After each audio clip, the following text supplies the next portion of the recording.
Hey guys, Kakarot197 again. This time with a review of the 1/144th scale high-grade Universal Century Barzam from the Zeta Gundam anime series. In terms of looks, Bandai did an extremely good job on this pretty unique looking Titans machine. Detailing all over the model kit is nice and crisp, and I think they did especially well on the mechanical detail. Just look at that mono eye and the track that it's on. When it comes to the seam lines, there's only these two on the arms, and color accuracy is also almost perfect. We get 2 red stickers on each leg and 1 on the chest, and then we get 1 gray one for the back of the head. This then means that the only things left to paint are the insides of the thrusters. The only 2 bad things I can say about it are these hollow parts and the lack of marking stickers, considering that this is a mass production machine. Moving on to the accessories, I absolutely fell in love with the Vulcan Pod earmuffs. They slide on super easily, but also stay on very securely. And most importantly, they look phenomenal on the Barzam. We do get 1 red sticker for it, and you will also have to paint the sensor green. Then when we have a look inside of the arms, we'll see that there's a beam saber housed in each one of them. But you can't use that one because it's actually molded on there. So instead we get these 2 beam sabers with 2 new style beam saber blades, and they fit into the hands just tight enough. And to round up his arsenal, we get a very unique looking beam rifle. The handle goes up and down, and with the use of 2 metallic green stickers for the sensors, it is 100% color accurate. You can either hook it up like this, or you can replace this piece with the extended version that then hooks up to the shoulder. And it does bend 90 degrees, so it doesn't really hinder the articulation that much. And unlike the beam sabers, it fits super solidly into the hands. And yes, should you want to, you can attach it to the left shoulder, but it will just be upside down if you do. Then the last accessory we get is this pair of open palm hands. And finally, there's 1 extra feature for when you also have the Revive Gundam Mark II. You can remove the backpack of the Barzam and replace it with that of the Mark II. And as a cherry on top, the Barzam also has no issues with the weapons, and even the shield can be kinda rigged into his hands. It's not quite the refined Barzam, but at least it makes it feel a bit more like the Mark II's mass production variant. As for attaching the Barzam's backpack to the Mark II, you can do it, but the back skirt doesn't really play nicely with the new backpack. The gun is no problem though. Now let's have a look at the articulation of this thing. The head is on the usual ball joint and hinge combo for a nice range of movement, but unfortunately we don't get any eye movement. The shoulders then are something else.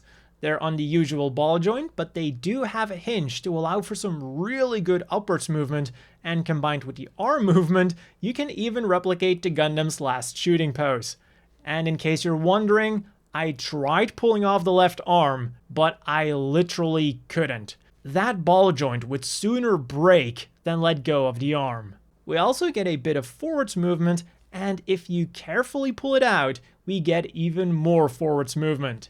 The arm then rotates around below the shoulder, bends at the elbow on 2 joints, and then we get this crazy give access to the beam saber joint. And the hands are on the usual ball joints. The waist was also quite a surprise to me because despite its design, it's actually really well articulated.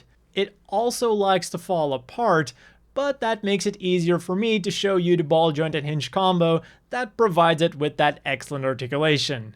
Another big surprise was the articulation of those thick thighs. In the past, these probably would have just been ball joints with great forwards movement and a bit of backwards movement, but no sideways movement to speak of. But now, thanks to a series of hinges and swivels, they go outwards really far and even have nice rotation. The knees are double jointed, but unfortunately the pistons don't really move. What does move is the thruster on the back of the leg. And finally, the feet are on the usual hinge and ball joint combo with an extra toe joint. And suddenly I'm reminded of the feet of the Valkyries from across. So overall, while the articulation might not be perfect, Bandai did a really good job for what they could with the Barzam's design. Simply put, you'll have no problems whatsoever putting this thing into cool and dynamic poses. And to help you with pulling off all of those poses, it has a butthole, so it's compatible with all action bases that have a peg connector. So as always, the inevitable question is, do you want to buy this? And for 1,500 yen, I'd give this an almost total yes.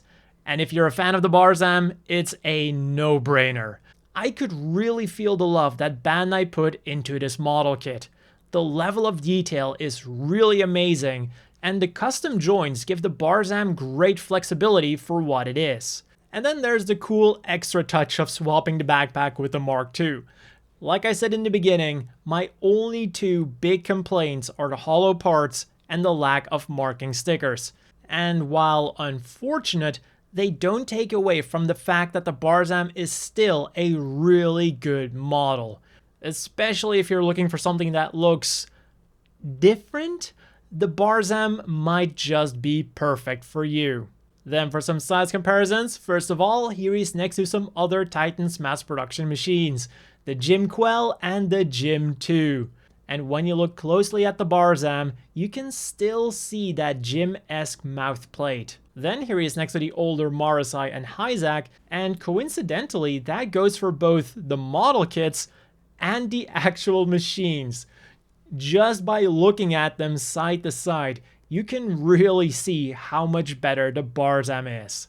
Of course, I also have to put it next to the revived Gundam Mark II and the other mass production version of the Mark II, the HGUC. And then finally, here he is next to the standard size Jim Custom and the always bulky Zaku 3. And as you might have been able to tell, the Barzam is a relatively big machine. Not quite as big and thick as the Zaku 3, but still pretty impressive. So that's all for this review. As always, a big thank you to the Patreon supporters. I hope all of you watching have a great day, and I'll see you all next time.